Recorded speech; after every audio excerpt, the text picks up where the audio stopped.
All right. So, hey, I'm Ron Newcomb here with Michael J. Sullivan, and we are going to be talking creative writing, fantasy writing, authorship, and whatever else we want you to tap into. So, this is the Indie Coach podcast, and really it's trying to look through the lens of a creative and entrepreneur and just appreciate your willingness to allow me to come out. We found out that I was just over the mountain, and so I came over and we're able to do this in person. So, Michael, for people that might not know, how did you get into storytelling? When did you realize, like, hey, storytelling is something that you have a gift for and that you wanted to do? Oh, that would have been, I don't know exactly how far long ago that was, but I would say that when I started reading for the first time, I was going to read a book. I hated reading. I was about 12 and I picked up a book called Big Red. And it was a typical 200-page paperback, and I tried reading it, and it was really boring, and I struggled through it. But I was determined to finish it because I said to myself, I want to be able to be 60 years old and say, I have read a novel once. Right. So that was my big goal. In doing that, however, I realized that there might be a better book out there, but I didn't think so. But I happened to stumble across a book called The Hobbit, which was sitting on a bookshelf in my house. And what I didn't realize, there was something really eerie about this book because I hadn't seen it before. It was like in a dream, and I couldn't figure it out. Turned out my brother had read it when I was like 5 or 6. He was 10 years older than I am. He read it to me. He told me about this scene, and I saw this. And he drew pictures of it on my walls. Oh, cool. And so I had seen it all my life, and then he removed. I hadn't seen it for years and years and years. So when I saw this, it was like, this is something. It means something, like Close Encounters. So I actually read that, and it was, and I got into Tolkien, and I just loved it. Finished Tolkien. And try to look for another book. And this was the early 70s, and this is before all the big trying to be like Tolkien novels were coming out. Yeah. And there weren't any. So as a result of that, I was unable to read anything that was any good, so I started writing my own. So that's when I just started writing, and I was probably 13 years old. So I started out scribbling it with a pen, then I got my sister's old typewriter, and I started typing it, and I actually bound the books. And I would take pads and I would glue them and I'd make a cover for them. And then I took them to school. I had written about 3 novels by the time I got out of high school. Wow. And from then on, it just kept. Yeah. And so now I think are you up to about 20? 21. 21 published. Okay. 13 unpublished. Okay. Those are the ones I was using to learn on. I read something about you were 10 years old, found a typewriter. That was what we're talking about. Yes, I was, well, actually, that was probably, I was 8. Quite frankly, and this is when I was living in Detroit, and I went over to my friend's house, and we were down in his basement, and they had all kinds of weird stuff down there, and they had this really huge metal, old-fashioned typewriter that was electric. I've never seen that, because usually the old-fashioned ones are manual. This one, you hit it, oh, that was neat. Yeah. And there was paper, so I put paper in it, I started. I think it's hard to remember when I was 8, a random day that meant nothing at the time, but I'm pretty sure I wrote, it was a dark and stormy night, and a shot rang out, or something very close to that. And I wanted to keep going, but my friend was like, "No, let's go out and play." I'm like, this is really cool.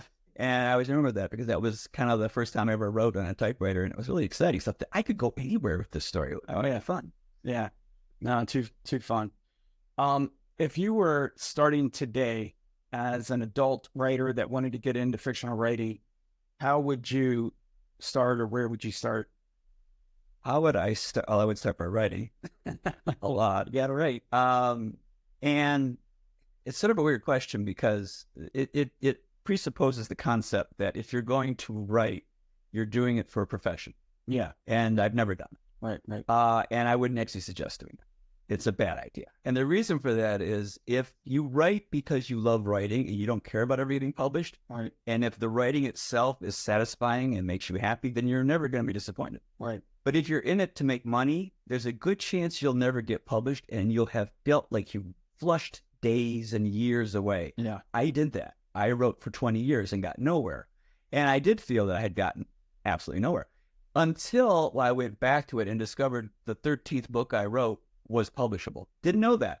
Yeah. But when I went back, I realized I knew how to write. So I started writing the Ryer Revelations. That's when I went, oh, I'm actually know how to do this now. Yeah. It's those 20 years weren't wasted. They were spent learning.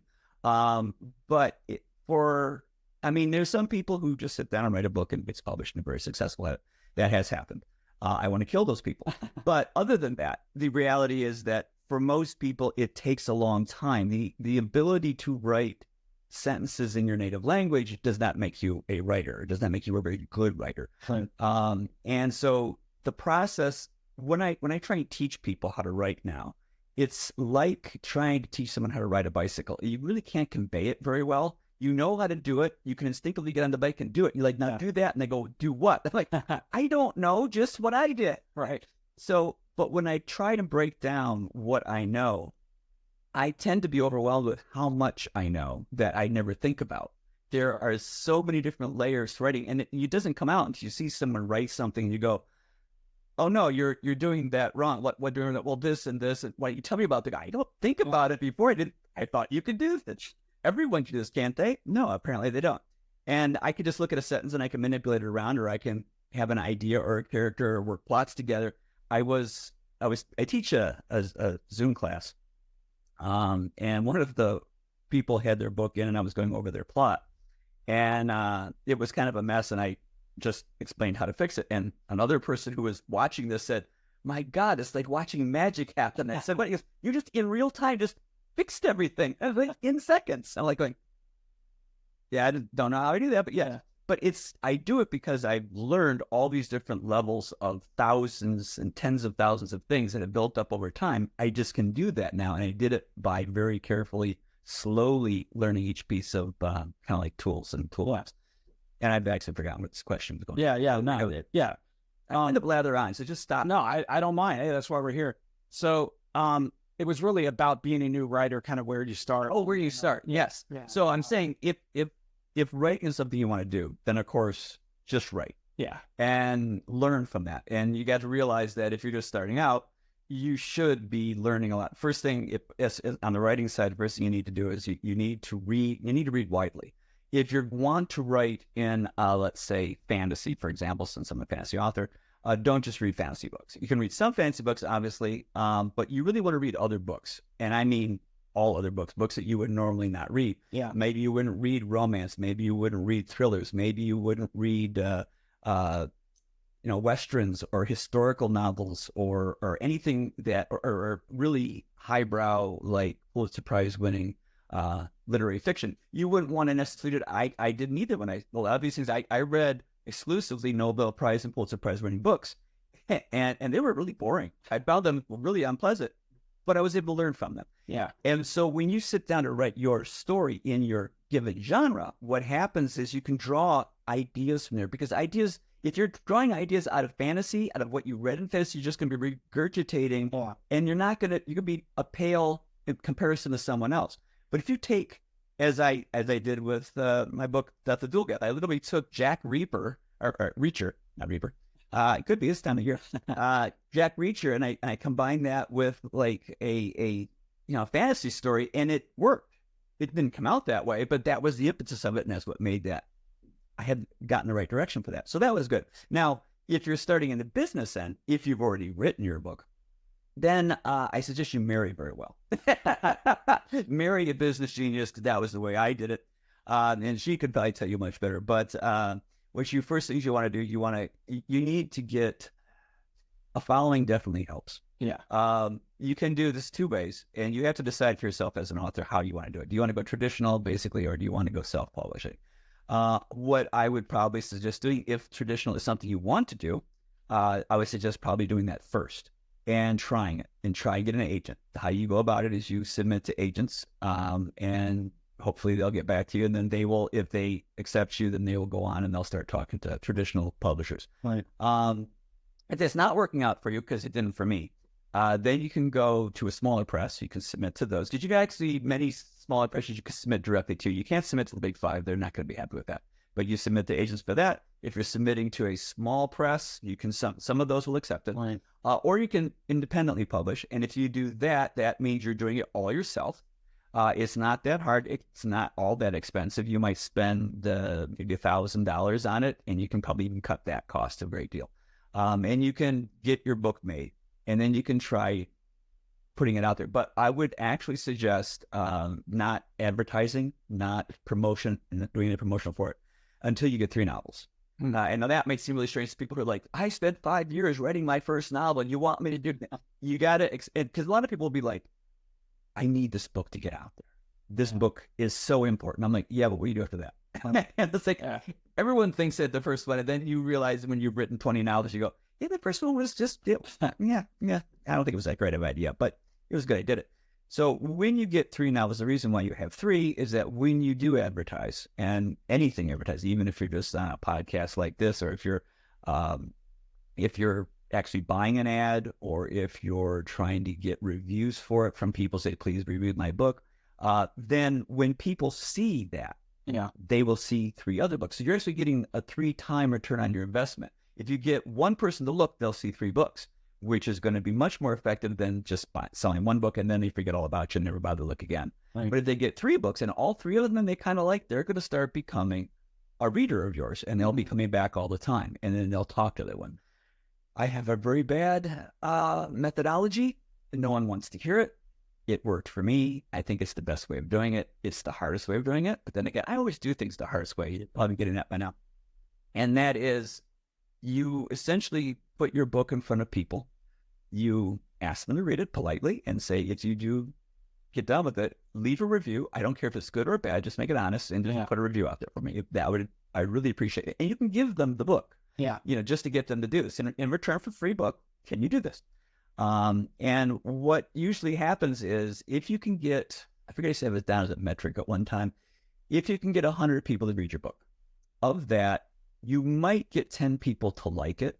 And of those, you might get one, what I call a super cheerleader, right? The person who loves your book and makes it their life's goal to tell everyone else that they should read your book. And when you do that, you get a few of those going. When I first started writing and putting it out there, I literally knew every single person who wrote a review. Right. I handed it to them at some point. And they would write and say things like, oh, this is really surprising. I had no idea that this would be any good at all. But it was really good ones like that, like really low bar kind of thing. And so when you put it out there, and then one day I saw a review that I didn't know who did it. And I went, oh. And it's at that point you see this wheel that you've been hand cranking, and you let go of it, and it just goes click. You go, oh, it's moving on its own accord. Right. And it's the word of mouth that then will carry you through. And that's what really will start your career. Once word of mouth starts spreading in a positive way, and let's hope it's a positive way, then you're going to get some. So very long answer to a really simple sounding question. Yeah, no, it's definitely not simple. I think that's what I've learned just in life, is that people can leave breadcrumbs, but you can't really copy exactly anyone's path. You can just kind of say, hey, this is the way I've done it. Yeah.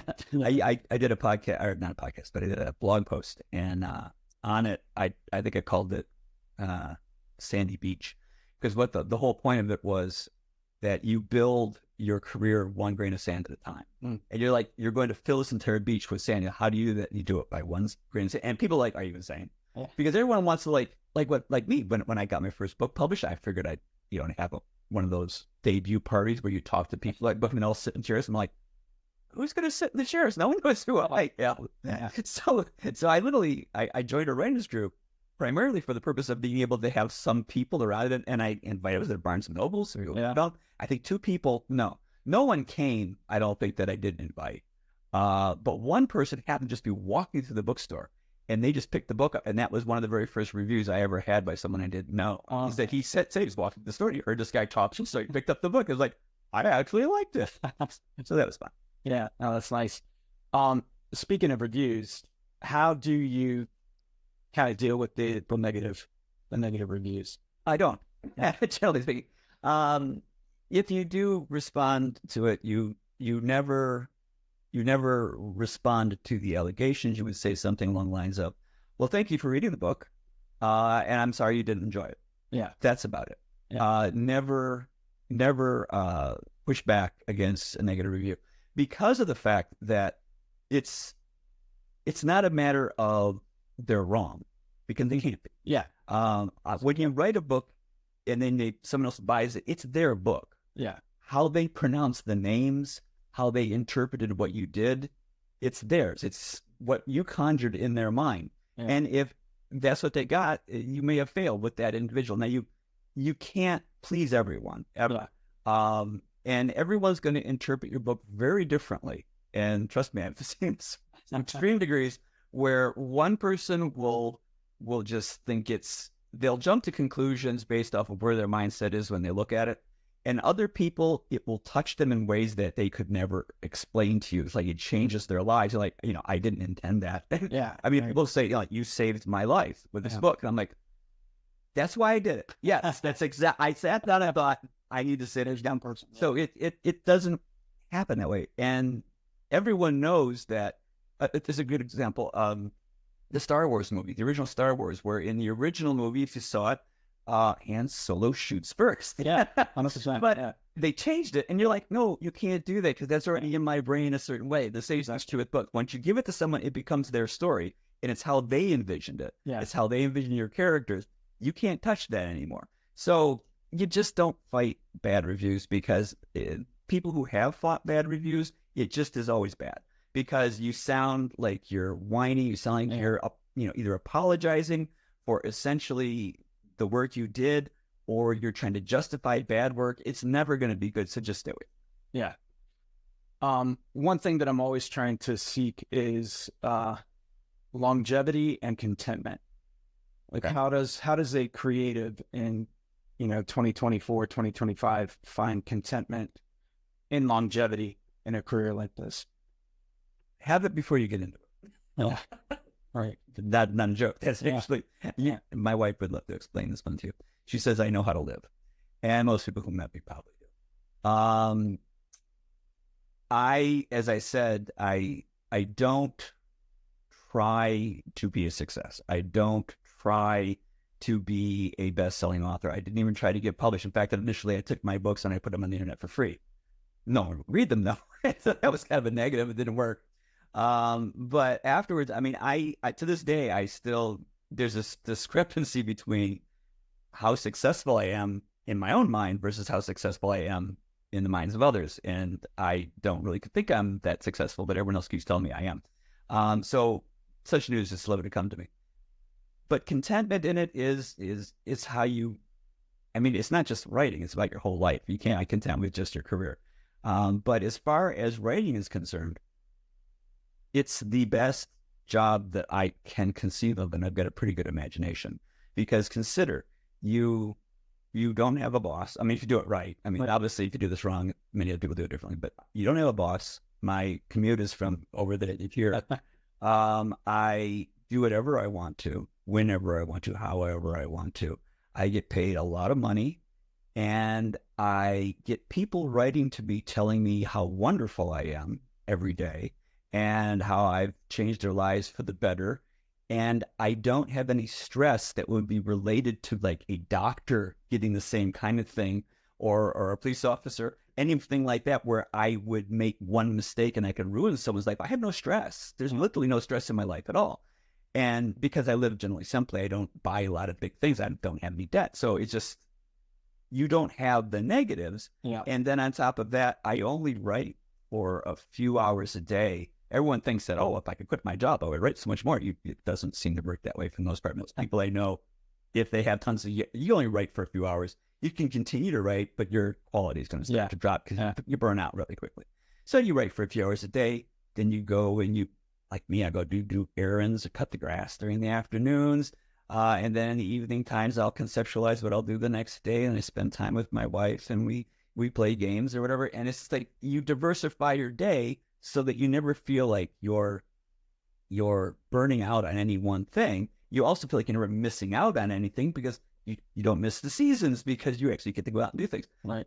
It's when people work really focused and hard, and sometimes you do that when you start out, and it's understandable. But once you can get to a point where you can diversify out to where you can keep your life balanced, then you should feel a lot more content about that. And it should be noted that there's a huge difference between happiness and contentment. Yeah. And happiness is inertia that you feel for a brief period of time when you're going from a bad place to a good place. Yeah. Whereas contentment is pretty much existence. Yeah. So we can get a philosophical argument later. No, I agree. For next week's argument. So philosophy with Ron. Exactly. So one of the things that you did that I found fascinating, at least, is you created one kind of grand epic world, and you told a lot of stories within that world instead of, kind of creating a new series in a completely different area. Did you intend to set out that? Absolutely. Apparently, you haven't really searched me that. It's famous now, I think, that I wrote the 6-book series. So I was going to write I was bored one day, and it had been 12 years since I had written anything, so I was never going to do it again, but I got really, really, really bored. So I'm like, okay, I'm going to write this book. So I started writing the book, and I started envisioning this concept of a television series where you had different episodes, and there'd be a story arc that would come over them, and then there'd be a bigger story arc for multiple seasons, and then there's the big story arc of the entire series. And I went, that would be cool. So I will write, at the time I thought 5 books, and I never thought I would actually do it, because this is just something I sat down to do in the afternoon, right? So, but I started writing it, and I wrote the first book in September. The second book was in October, and a friend of mine goes, "You're right. We're writing a book every month. You know that, right?" I'm like, "Is that a lot? A lot? I don't know. Is that a compliment? I don't know." So he said, "No." So I just kept writing them, and I got to the 5th one, and I went, "Oh, I need to actually add another book." So I did 6 books. Got done with it, and that was all I was ever going to do. Then my wife read it, and when she read my books, she fell in love with the books and the characters, and she wanted more. And I'm like, I'm going to do other things now. I was going to do a science fiction novel, and I actually did write the science fiction novel. But she's like, but I want to. She says, it's not fair. She says, you can go play with them whenever you want in your head. I can't do that. I want to come play with the boys. Yeah. So I went, all right. And because of some business dealings, in a sense that my books were being pulled off the market while Orbit was going to republish them. During the interim there, they were going to have like, I don't know, three months, I think, nothing of mine on the internet available to buy at all. So just write a short story. So I wrote the short story, and I thought, yeah, actually it's kind of would be a good beginning for a novel. Yeah. And I started to think about that. I'm like, all right, I'll write that one. So I started to write it, and then I realized it was starting with the second year that my characters were together. And I'm like, well, why don't I do the darn origin story? So I had to go back, and I wrote the first, and then I wrote the second, and then those were going to beat it. And Rob Mazart, she was happy, kind of, I think, with that she wanted more. And then I realized that in my original books, there is a history, there is a mythology that goes back in time. And I realized it was all a lie. And I knew it at the time I wrote it, it was all a lie. But what I was writing was the mythologized, legendary history that had been completely converted from what really happened. Right. And I thought, I really should tell people the real story of what happened. So I went back, and because it was kind of a sappy, charming sort of history. I'm like, that's not at all what would have happened. It wouldn't even make sense. So I wanted to make sure I corrected that. So I wrote another series, which was supposed to be only 3 books, and blew up into 6. And that's how the next one, the First Empire, came. Right. And then so I had this like 3,000-year-old Bronze Age history, and then I had like the medieval Renaissance, and I went, yeah, it's a big piece missing. I really should put the middle part in. So I did write 3 books to fill that gap, and so that now made the entire series. Gotcha. No questions you ask me ever are short, are they? I like it. You're a storyteller.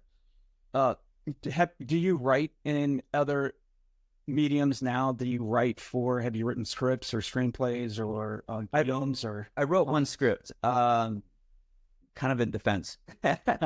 I had my books optioned, and the books, they cut a script for it, and I was presented with the script, and I was appalled.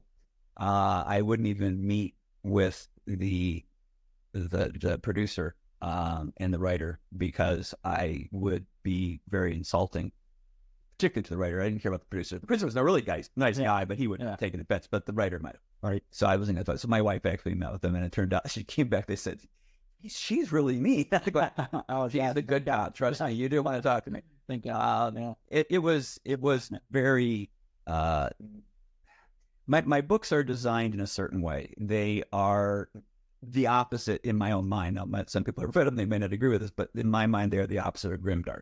They generally end positively. They're about good characters who do good things. And there are bad characters in the story, obviously. And quite frankly, in the main series, which you are reading now, Royce and Hadrian, there's they're the opposing poles. You have the good character, the legendary traditional good character, and you have the bad cynical character, which is predominantly what we see in now. And they are constantly arguing their own worldview, and sometimes one character wins and sometimes the other character wins. Right. And I don't even know how far you through the series. I'm not going to spoil it for you on how that ends, but that argument does end. But I don't like the current or past trend. I guess it was in the 90s, or let's see, Glenn Cook, I think, started it in the late 80s. I'm not sure. Black Company, I forget when that came out. But he kind of started the whole grimdark thing, and I've never agreed with it. So I've been pushing back on it. So when the script came out, it was very much trying to recreate Game of Thrones, and it broke all sorts of canonary things that I had written. It's like, this can't happen. Did you read the books? Like, this is amazing. So yes, I was unhappy with that. And so to explain to the producer why I wrote the original script for my first book, or for the first episode of my first book, which they were going to do a television series, I think, of the Right Revelations. So I wrote the first script for that. And it doesn't seem to be that hard from what I'm an expert, obviously. I don't know anything special about it. But adapting from my original book, because I kind of wrote it as a television show anyway in my head. I could literally tell you when the music comes in, when the credits come down, and how the camera shots work. Yeah. So, I mean, it's already pretty framed out in my head. So it wasn't that hard to write the script. I just used Scrivener and flipped it over to script mode, and it kind of did most of it. The interesting thing is the time. It's like every word is a moment in time, and that's the fascinating thing. Which that would be a rabbit hole I'd love to go down. It's fascinating to me, but never actually did much with it. But yeah, that's the only time I've ever done it. Never done it for sales of anything else. Gotcha. Now did I see a comic book? One comic book, was it? Aha. Oh, oh wow, awesome. So you wrote this one? That is actually the short story I wrote. My wife asked me, the very first short story she told me to write for the Royce and Hadrian characters. I don't write short stories. I'm not good at writing short stories. I have no idea how to go about writing short stories, because everything I write is in massive form. So what I did was, to convince myself how to do it, I thought I will write the last chapter of a really cool book. And the really fun thing about it for me was that I don't have to explain anything. I just have to pretend like you read the book. So I give you the climax of the book, and that was the short story. And you have to frame it up enough that they get a gist of kind of what happened. But I have some really great things in here where I'm just like, they're making reference to things that happened in the book that are just outrageous. Like things like, well, if you did set the house on fire, I was like, well, that was before the plane crashed. And it just keeps getting worse and worse. And because I don't have to explain what's going on. Yeah. Although now people have read this short story and like, well, now we want to know the whole book, because it sounds great. So that's awesome. And there was a graphic novel that was being made of the death of Dulgat, but I think that it was done through a Kickstarter, I think, and there's the Dabble brothers there. They never finished it, to my knowledge. Oh shoot! We should try to rectify that, because it looks great. That's awesome. Put that out after that. So, talking about the characters and stuff, because that's kind of not necessarily the full heart of it, but certainly kind of the pulse of the story. How do you develop and create readable, likable characters that are interesting, that hold thing? Do you pull from your own past, or is it kind of just out of whole cloth? And again, you're asking me how to ride a bike. It's difficult to explain. For example, if you wrote a book and you show me, I can explain to you why your characters aren't working. But to tell you like the methodology, it's not quite. I don't have the ingredients written down by quantity. It's a little hard to work on that.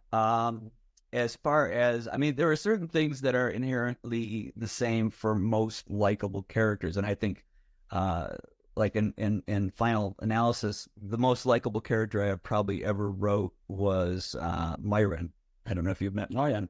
But it was much later, after having written that I was watching the movie Wall-E and realized, oh, it's Myron, because they have the same common qualities, which is no matter how awful things get, they're okay. Yeah. And they don't complain. Yeah. And if you meet people in real life, if you're at a bar, you're sitting next to someone and you're like, how was your day? And they go, oh, it was awful. and they just go on and explain how awful their life is. You're like, okay, how was your day? But if you have someone who's like, and they're very happy, they're upbeat, they're much more enjoyable to be around. Yeah. So that's generally one of the elements. Also, you want someone who is, not a dick. Yeah. That's another good feature with most readers. Yeah. But the rest of it, I don't know. I just create a character, and then the character is naturally formed out of the situation and my interpretation of that person and how they would react to it. Oftentimes they go in different directions. So I guess I'm a little bit of every one of my characters, including the bad ones. So hopefully I have better characters than I have worse characters, because then that would make that would, it should sway good. Do you are you a planner or a plotter, or do you? I'm just curious how many different terms you're going to use: a discovery writer versus outlining. Yeah. So I'm always in the opinion that all writers are discovery writers when they first start out. Yeah. I mean, because you're not planning at 3. He's like, oh, this would be cool. I'm going to write this. Yeah. And it goes nowhere, and then it collapses. So I was a discovery writer when I first started writing. I did a couple of novels that way. And then I realized when I started to get serious about writing and I was going to start sending it out to agents and see if they want to publish them, I realized that I was wasting an enormous amount of time, because it would take me about 6 months to a year to write a novel. And if I got halfway through that novel and I got locked up to where I couldn't go anywhere with it, that would be really bad, because I just lost 5 months of my life. Right. And it usually wasn't something where I would go back and rewrite it. I would just say, throw that away. Let's start another one. So that never worked for me. So what I ended up doing was I realized that if I just put a few plot points in, if I just give it a little forethought, so I know where it begins, a couple points in the middle, and how it's going to end, I have much more smooth sailing. So over the years, I've gotten better at that, and I now put more into it, and I know now where I'm going to have problems, so I focus on those and I get those fixed. So I know exactly, okay, so this is where I'm going to have a problem, or I work that out, and I work that out. So I get all the hard stuff worked out, and then I can start writing. And invariably, of course, whenever I do that, I'm still a discovery writer at heart. So when I get to something, go, oh, I didn't think about that. According to what I just wrote, it would be better to go this way. Yeah. And sometimes just literally one sentence. I'll be trying to figure out how to add a little bit of color or explain something, and I'm like, oh, now the story's going this way for some reason, because I'd never even thought of that, and I go off in that direction. But I still keep those plot points in mind, so I can always pull it back. So to me, it's a sliding scale. On the one hand, you have your discovery writer who makes very believable stories, very smooth stories. It seems organically good, and you're really into it. And then they usually tend to end poorly, because you make a great promise at the beginning of a discovery writer, but it's often hard to deliver on that promise at the end because you have no forethought. Now, a good discovery writer would go back and rewrite the novel and put some stuff in there, but it's harder to do it after you've already laid everything out, because then you got to start breaking concrete to rebuilding, and it tends to get kind of murky at that point. Yeah. Now, if you're outlining, opposite problem happens. If you're outlining, you run into contrivances where you're going to force your characters to go in a certain direction that makes no sense for them, because you're not allowing the story to grow organically. You're saying it has to go this way. And when you do that, the story gets very contrived, and you have people going back into the house where the walls are bleeding, and you're saying, why would you do that? Yeah, look, at the plot said they were supposed to do this. Yeah, but they now know this, and this character would never do that, but you're making them do it anyway. That's stupid. Or you have characters where the bad guys are just geniuses and cannot be beat until they do. For no particular reason, today they were stupid. I don't know why. Yeah. And those are problems. Yeah. No, those are problems. Where do you see creatives, particularly newer authors, getting it wrong? Where do they get it wrong? Oh, they all do the same things usually. And there's a whole bunch of things. It's that's a hard answer to come up with, because there's so many of them. But invariably, whenever I read a novice writer's work, they frequently, I want to think that they don't take into account the reader's experience, because it seems as if, now maybe this is what they would like, so it's hard to say. But when I read most of them, it's like I'm confused from the very beginning, because you're throwing so much information at me, because they're very impatient, and they want to get you into the story quickly, tell you all the really good stuff, and you become overwhelmed, and you're like, why are you telling me all this? This is unnecessary. And a lot of times people will throw all their good stuff in, so at 50,000 words, they're done. And they're like, why is my story so short? Because you didn't pace yourself.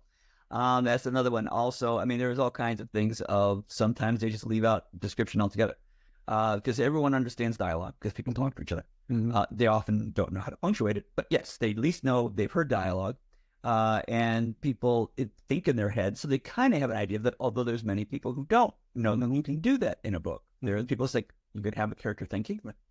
Yes, believe it or not, have you read a book? But one thing that people generally do not ever do is detailed description of anything. Because you don't, I mean, like, I went to the store today, I got a gallon of milk, and I brought it home. I mean, I didn't explain to you, I got it into my car, it smelled of lilac. Now, you don't have to do that. So it's an unusual talent to develop. It's something that you're not innately born with. If you read a lot, you have a better grip on it, but still, writing original description is hard. And also, most people think that it's just writing description. And this is where we're getting into the things where I'm telling you about. You start learning layers, because description is never just description. You're never just describing anything. You're describing how the character whose point of view you're in sees it. Not how it is, because how it is different for each of your characters. I often liken it as, could you imagine describing a warm, sunny summer day if you're a lizard on a rock? Now imagine describing the exact same thing if you're a snowman. One case is a happy-go-lucky story, the other hand it's a horror story. And it is all determined. And you want to do it that way because in one description, you're not just telling the reader what the place looks like or feels like, but you're telling them who the character is. So you're doing two things at once. You're doing a lot of more heavy lifting for the reader, and the reader has to read less and gets more. And that's always a good thing when you can make it so that the reader can put in less effort and get more out of it. And again, there's the the information wall where you have too much info dumping, and the ideal way of doing that in the old days, they would literally take a prologue and say, "Here's what you have to learn as a history lesson. Now we'll start the story." Better way of doing that is just simply to drop in hints very slowly, so that when the reader finally gets to the point where they need to know that information, they already know it, and they don't know how they know it. They're like going, "This is weird. It just osmosis. I just picked this up out of nowhere," and it becomes painless. That's a much better way of doing it. Yeah. There's a whole slew of things. Yeah. No, I'm sure there are. Yeah, you could go on forever with that litany of things. You said you're a professor now. You're teaching. No. Oh, wait. It's called COVID teaching. In 2020, everyone did some weird stuff. Yeah. I was encountering a number of people who were trying to write and such, and they would send me the first 5 pages of the book, and I would give them a response. And based off of their response to my corrections, oftentimes, if I liked their writing and I thought that they could be taught, I would invite them to this little small group that I had. And so I just was online doing that. So I made it into like a weekly thing where I was inviting different authors who I felt could use help, or people who wanted to be authors, and kind of work with them that way. Because it was just something you did during COVID when you didn't have anything else to do. I mean, if you didn't want to become a complete alcoholic, you would start right now. What about, so I see a lot of like conventions or festivals or, any type of book thing. There's just, you could go to one every weekend, it seems like. Do you find any that are valuable? That are like conventions? Yeah.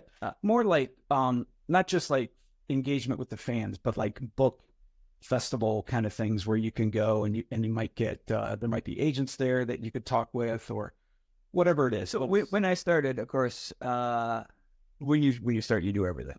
I remember Woody Allen, when he first started, he was on every talk show and everything, literally everything. And you get to do. That's what you do. So, I mean, I went to Barnes and Nobles and handed out bookmarks to people for books. And I anytime I was asked to talk and wherever I could, my wife could get me to talk somewhere, I would do that. And if I would go to a convention, of course, you would go to a convention. And of course, no one knew who you were. And you had no credentials whatsoever. So you would sit in the vending room and you would sell your books. So you get a little table and you put your books on it and you get some, poster or something, and you sit behind that and and if you're doing that, one of the keys, because I used to do advertising and we used to do trade shows. So one of the things we'd like to do is you never sit. You don't have chairs behind the table. And you'd be inclined to sit. You want to stand. And every time someone comes by, you try to make eye contact. If they seem at all interested, you would say, "Excuse me, but here's a bookmark," or whatever. You put candy out, anything to draw them in. You're like fishing. Yeah. So you try and engage people, and you learn to talk to people. And this is, of course, anathema to any writer. Talking to people is bad, and talking in front of an audience is really bad. But those are the things you eventually will do, even if you don't think you can. You can. It's just not that hard, because there's a huge difference between standing up in front of an audience and talking to people when you feel like you don't belong or you don't know what you're talking about. But when you're literally talking about something you created, you're the expert on it, so you can't really screw up. That usually helps. But yeah, so as far as conventions are concerned, I did every single one I could find, every single one that was around me, and one I could drive to. I wasn't going to waste money on airfare to get to someplace. Because you're talking about return on investments. I think I would sell maybe $30 or 30 books in a weekend, and I would be sitting next to people, and they would be just amazed. Like, you sold 30 books? I'm like, how many did you sell? I said 2. I'm like, oh wow, you're not doing well. And I was, how much did it cost? It's like $25. I'm like, I think I see part of your problem. Yeah. But we would do all those, and living around the Eastern Seaboard, we went to, what was it? There's a number of them here. Oh yeah. I can't remember them now. I think my brain has blocked most of them. Huh? Yeah. Baltic Down was one of them. And there was one down in Richmond, I think there was. And then the one in North Carolina, we went to that one. And we just hit everything we could. Nowadays, I don't do those anymore because I don't have to. And it was some rather brings back unpleasant memories of being, totally ignored by literally everyone.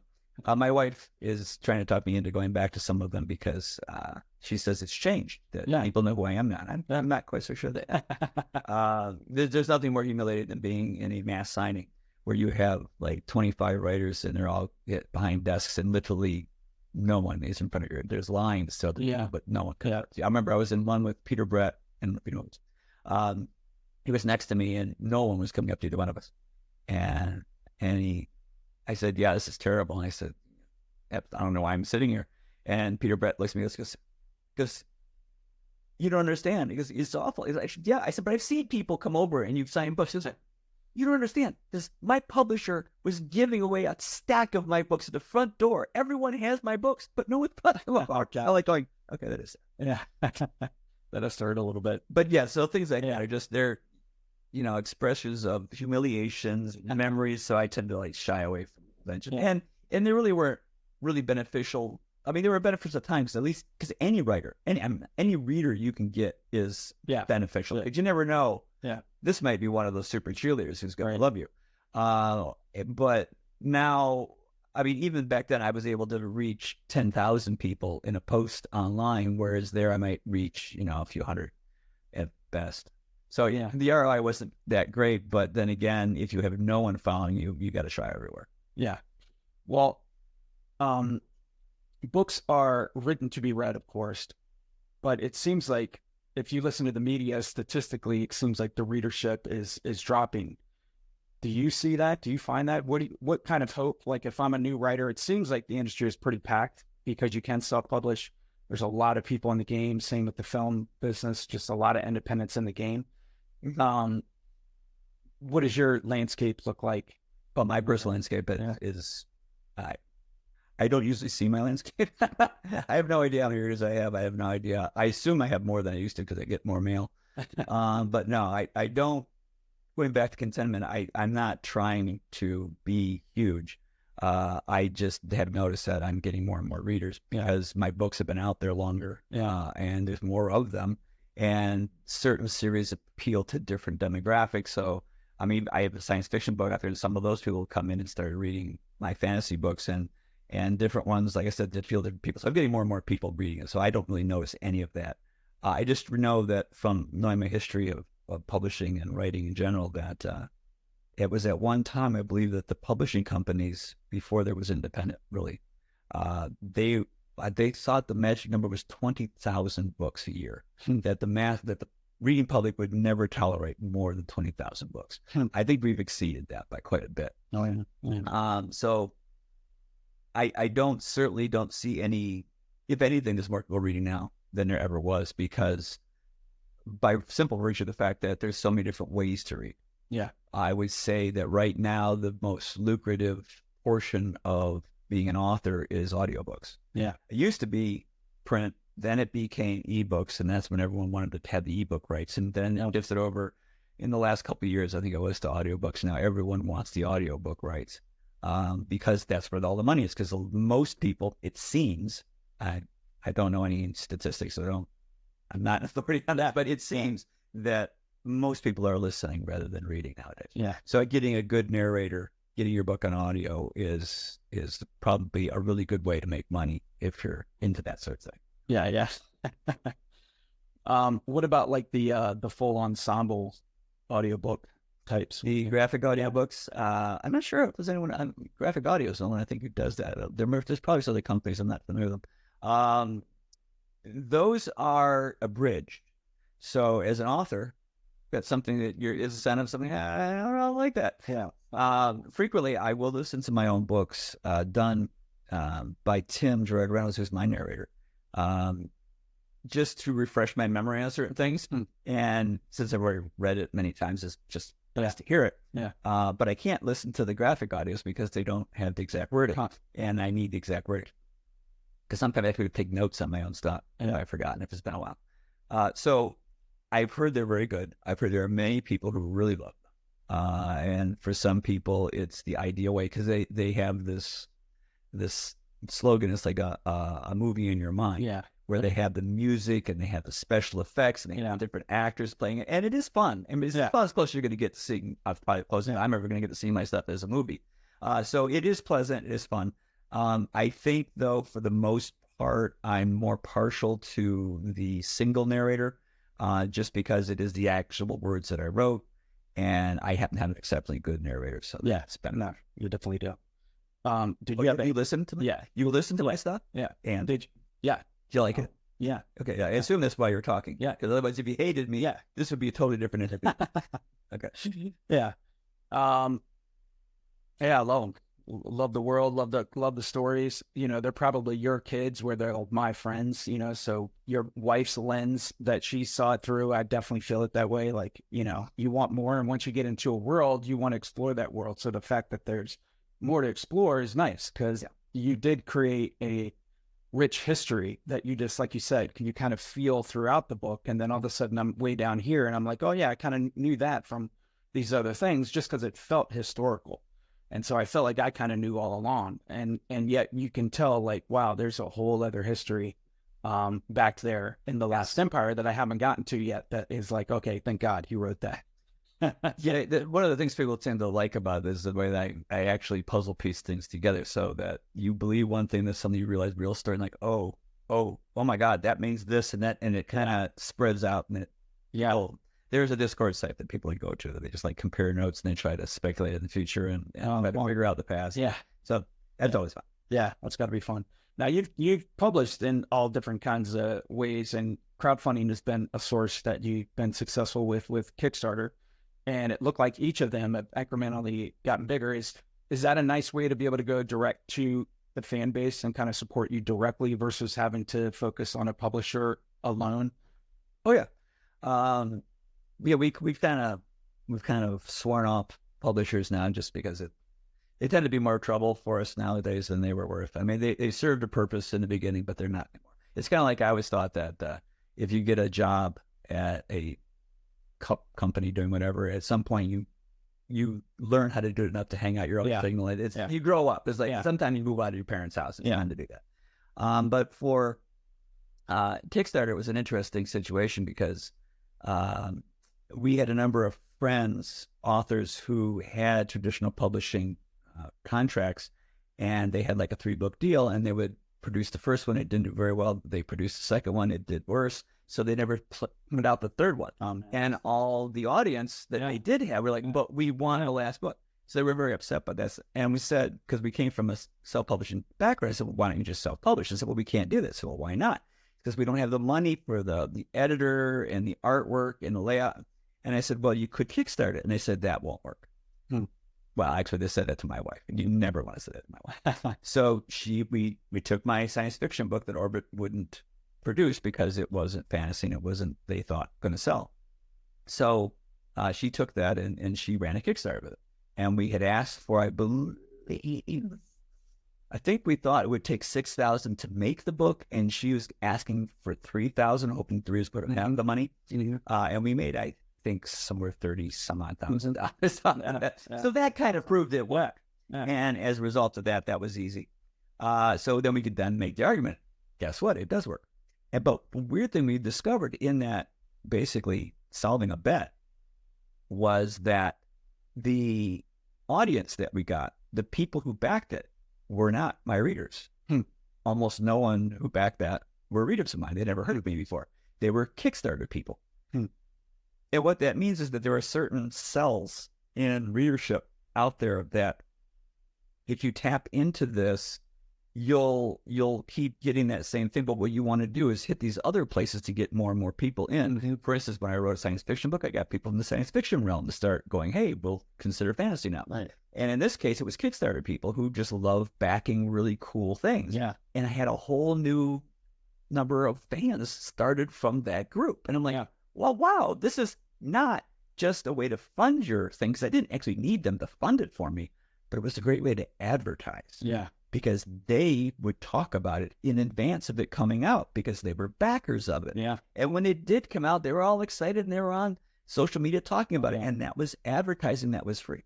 So Kickstarter actually for us works even better as advertising than it does for fundraising. And also allows you to do things that you would never do before. Like if you want to do high-end prints, bindings of your book, you would never fork out that kind of money for something that's that costly because you have no idea if they're going to buy it. But when they buy it in advance, it's a lot easier to do it. Have you seen, I'm sure you've seen Brandon Sanderson's Kickstarters. That lousy guy. They've gone a little For years that I've discussed this with him, and we tried to get him to, we used to be in a debate about self-publishing versus traditional, and then we actually met, we were both co-headliners at Kineticon one year, and we had a panel in which the topic was going to be traditional or self. And so we expected there'd be like fireworks over this. And I actually, he was the senior reader or writer, so if he was going to be the panel, the moderator, I'm like, if we're going to be on both sides, can my wife at least moderate? And he's like, yeah. So that's what we did. And it turned out it was, by that time, he had kind of come around to the idea that traditional art, independent wasn't as bad as everyone thought. So there was nothing going on there. But yeah, so we have talked to him about different things. I talked to many different writers about Kickstarters. And then, of course, we would tell them, like, you've got to try this. You get, not Sanderson, but other people. And say, you've got to try this. You've got to try this. And they're like, well, I don't know. And then, of course, Sanderson comes out with his first Kickstarter, which was not the big one. And I was like, boom. And suddenly they're like, what about, maybe he tried this. And then, of course, he came out with that other one where he made it, I don't know, 47 million, I think. It was so crazy. No, he did real good with that. And I actually was very appreciative because he actually mentioned that Robert and I had been doing this for quite a while. I'm like, oh, thank you. Thank you, Brandon. It was very nice of you. Yeah, very cool. Yeah, because Robin kind of spearheaded that Kickstarter part where it wasn't really something. Yeah, like I said, we did it literally as an experiment. And then we saw how well it worked. We went, wow, this is like discovering penicillin by sheer accident. This is a great thing. And then we started adopting it. And then we kept trying to tell people. And most of them really didn't believe. We tried to get Will Wright to do this. My wife worked on it for a very long time. He had trepidations with it, but we managed to get him to do it. He's not very happy. So everyone who's tried so far has been very happy. So we've been very pleased that we've been able to help others get, further along. No, it's a very, very cool meeting. Who are you a fan of? I read Hemingway, Stephen King, Tolkien, of course. No, it's really weird. Those are people I learned from. I would say, let's see, top would be Tolkien, King, Rowling's, John, and Adams, the one who wrote Watership Down. These are my favorite books of all time. But I also, I have the things for different things. Different writers excel. There's very few writers who do everything right, but everyone has a specialty they do exceptionally well. Like Steinbeck is just amazing at description, and since that was something that I needed to really learn because it was not something I was good at, he was fabulous for that. If you've ever read the second chapter of Grapes of Wrath. That you could just take apart line by line and study them, because that's a masterpiece. Hemingway was good to teach me the power of blunt writing. If you are very eloquent, you cause the reader to decipher it with their brain before they can understand it. But he writes in such a blunt fashion that it's like, I would describe it as you're like watching a movie and something awful's happening on screen and you don't want to watch it, but you can't, because you can't, as you close your eyes and cover your ears, you're going to get the information. The same thing happens when the writing is so easy to understand that you just keep going. You're like, oh my God. And so you get a more visceral response to that than a more cerebral response if you're much more eloquent. So that was something else. And so when you're trying to get emotional, or when you're trying to do something that is viscerally exciting, you want to keep things tighter. You want to keep shorter, simpler sentences so that it really has a stronger impact. Things like that you learn from different writers. But I mean, right now, probably the writer I tend to be fairly certain is going to be good is Stephen King. But I tend to read some of his older stuff more than the newer stuff. I still keep a tab on what he's reading or what he's writing, but the older stuff I have a tendency to enjoy, and it's been so long since I read them, it's like reading it the first time. So those are fun. And a couple of the ones, Andy Weir, his Martian and Hail Mary, I enjoy those quite a bit. There's Zachary Pike did Orconomics. I think he's over there, and he's a great guy, and I found his very fun. It's a really good satiric. If you like satire, something like that. I don't read too much. I try to. I tend to listen to a lot of them. Like I said, because you can get through them quicker that way. I have so many people who will send me things and ask me to read it and offer an endorsement for it, or I have people sending me first 5 pages and asking me to do that, and then I tell you, really, I read my own stuff because I have to, because you can read it over and over again. So a lot of my reading time is taken up doing that, and I'm a slow reader, so unfortunately I don't get through too many. But yeah, you just all these things. But all these things, I mean, I can't pull off the top of my head exactly where you're reading. I should bring up I have a list of what I read. Yeah. So yeah. But a lot of what I read, quite frankly, is nonfiction. So a lot of my time is doing that, because you can steal from nonfiction outright. If it happened in history, you could just take that and use it. No, right. Yeah. I think Game of Thrones did that a little bit. Yes. In fact, he was in Edinburgh, and I was there, and they were saying that, and there's a certain tour of a castle, and he said, and this is where George got his idea for the Red Wedding. Yeah, and it was like in this room. And it was interesting. Yeah, no, very. What are you working on? Probably something all the time. What are you working on next? Is it another novel, or do you have something else you're working on? Clearly have not been. Yeah. You have not been stalking me on that's a heated, dangerous question. Because after I finished the Rise and Fall series, everyone wanted to know what I was going to do next. And quite frankly, there was a question I didn't know what I was going to do next, because it was going to one way or another. And I have always told everyone that I would never write a continuation of the Raya Revelation, because the end is perfect. However, and I couldn't top it. Mm-hmm. And I always want my stories to go uphill. I always want the first one to be the worst one and the last one to be the best. So there's no way I could really top the end of that series. Mm-hmm. So as a result of that, I did what I describe as I created a committee to investigate the plausibility of doing a series that goes beyond where I ended. And that committee is so hard to get on that I'm the only one on it. And I've been working on it for about a year and a half. And it got to be so, and no one heard anything. I mean, they didn't talk to my wife about it. I mean, she knew I was working on something. But right now, as of, I think, the release of Drumandor, which was like a week ago or something, I had said that it seems plausible enough that I can tell you what I'm working on. But I may not actually release it, because I will write all the books in advance. Gotcha. And if I don't feel that it comes up to the quality that it needs to, I won't release them. And I've done stuff like that before. I'm kind of crazy. Because like I said, I'm not really trying to make money on this, so it makes my wife sad when I say it's like that. But yes, it may come to pass. And hopefully, but it's fun working on it, because it is very interesting and it's looking good. Yeah, awesome. Well, I can't wait then. If someone is finding you for the first time, what's the best way to kind of connect in with your world? Is there like a Facebook or like you mentioned, like a Discord or a website or? Yeah, I believe the Discord site is just called Ryura. There's also one that I have. Actually, I don't even know the name of it. My wife made it. She called. She probably want to be on it. But there is a Discord site. Hey, Rob. What's the name of our Discord site? They would need an invite. They would need an invite. Oh, they need an invite?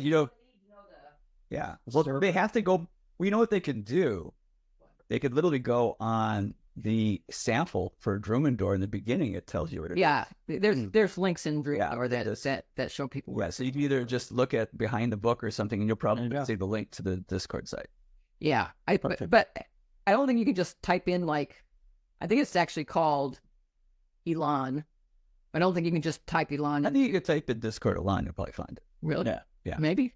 I mean, I'm not an expert on Discord, but I think I'm not an expert on Discord either. So those are the two big ones. There's also stuff on, I think, Reddit and other places. So I used to be really big on Goodreads. I haven't been there in a while. It used to be then called the Dark Room, but I think that's kind of faded out. And a lot of those people are coming over to Discord now. I tend to frequent Discord primarily because both of those two sites one was created by readers, which I frequent, which is kind of fun. They actually made me a little room where you can come ask me questions. And the other one is literally our site that we have all the books broken down by either chapter or sections so that you can only go into those areas that you read, so you don't spoil it for yourself. And you can talk about it. Because a lot of people get mad at me. It's like, I just read your books and I want to talk to someone about it and no one knows about it. So please, can you do something about that? I'm like, that's not my job. That's yours. It's weird when they get mad at you. Well, anything else? Any last thoughts? If it's any creative out there, anyone thinking about telling a story, I feel like we all have a story within us. Well, these days it's not necessarily writing. I mean, you can do some podcasts, you can do it in web, YouTubes and videos. And that's, I mean, if I had half of the technology that exists now when I was a teenager, oh my God, I'd probably be a filmmaker by now. Because, I mean, be able to just take your phone and literally make a film with it would be incredible. And they have the editing features and special effects. And holy crap. Yeah, I don't know why I'd be a writer. I wouldn't be a writer. No, my daughter's 13 and she's doing videos that, blow me away. Yeah, those would be fantastic. I'd probably be doing that as opposed to writing. But because I grew up in a time before there was hair, there was nothing else to do. You just, I mean, the only thing I had at access is I could draw on paper and I could type or write in a pad. That's all I could do. So that's what I learned to do. Awesome. And I've always said that basically being really bored is the mother of all creativity. Yeah, it's a great. You have nothing else to do, right? Then you'll do something interesting. And that helps. I tell my wife, says, you want me to be bored. It's great things happen when I'm bored. Yeah. See, that's actually great for a parent because we're trying to limit, how much our kids are online and whatever. And of course they get bummed, but all of a sudden I'll start hearing them laugh and giggle. And it's because they're in some fictitious world or story that they made up. Yeah. And thankfully my wife is smart enough to do that. Well, awesome. Well, Michael, I appreciate your time. Appreciate you all watching and listening, but I think we are good to conclude our conversation with Michael. And just remember that nothing is wasted. Thank you. Nothing is wasted. Okay. Now,